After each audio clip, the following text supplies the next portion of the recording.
Welcome to another episode of Titan PI TV, where we're looking at the inside workings of a live operational investigation agency, that being here, Titan in Derby.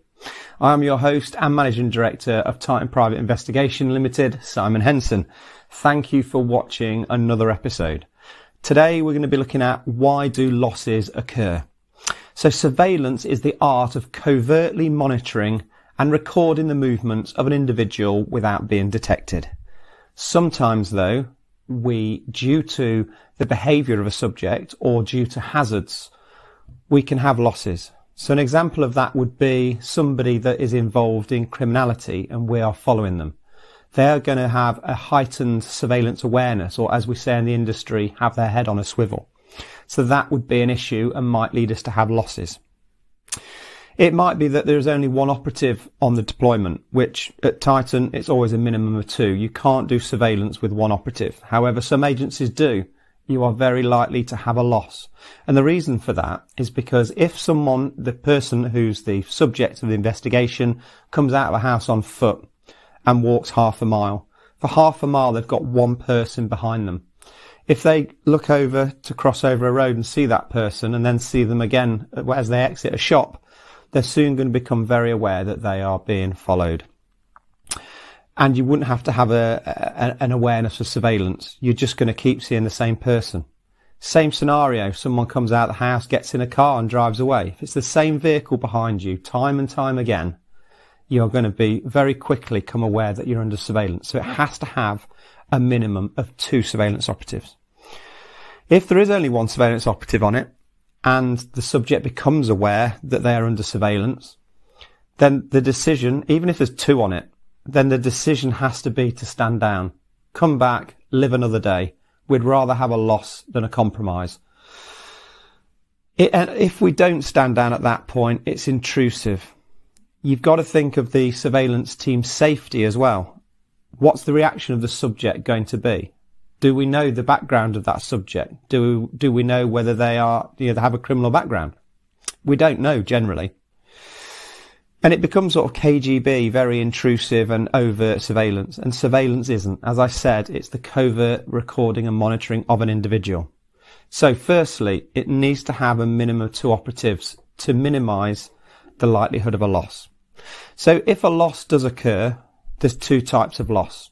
There's a temporary loss and a total loss. So a temporary loss, as its very nature, it is temporary. It might be that we're behind a vehicle, it's going through a series of bends and we lose sight of it temporarily. That is a temporary loss until we regain our visual on that vehicle.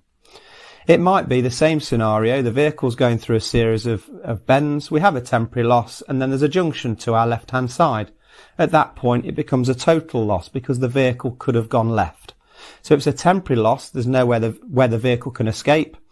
When we meet an escape, like the scenario I just gave, a left-hand junction, then it becomes a total loss. So let's look at some hazards where losses can occur.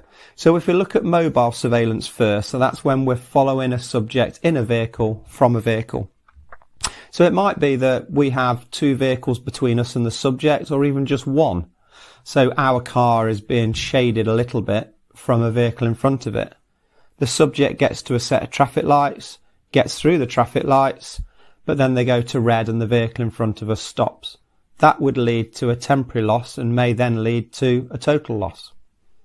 The same scenario again, but at a roundabout. It could be we've got vehicles between us and the subject vehicle. Subject gets onto a roundabout, takes the 3rd exit, effectively turning right, but then it's away from our view temporarily.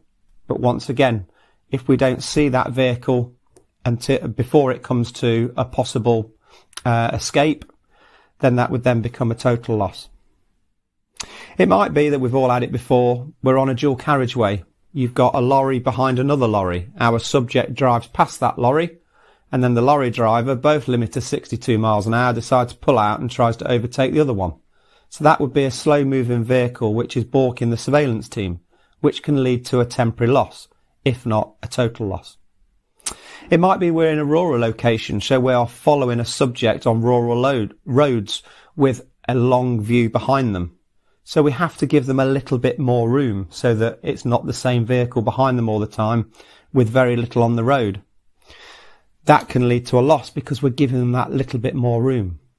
It could be a nighttime surveillance when there's fewer vehicles on the road. Yes, it's only a set of headlights behind them, but it's the same set of headlights and you tend to notice it more at night because there's a big light on front of the car. It could be that our subject is an erratic driver. It's not covert to copy an erratic driver. So in those circumstances, we could potentially have a loss. Let's have a look at some scenarios on foot where we could have a loss. Generally, again, it's hazards. So it might be that we go to a busy area. We're in Nottingham city centre or London. It's very busy.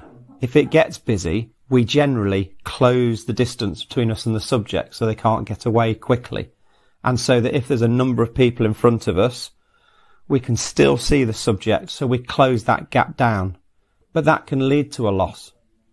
It might be that we're in a really quiet area, and in those scenarios, we pull back from the subject to give them more room, because if they turn around, we don't want to be seen. That can lead to a loss.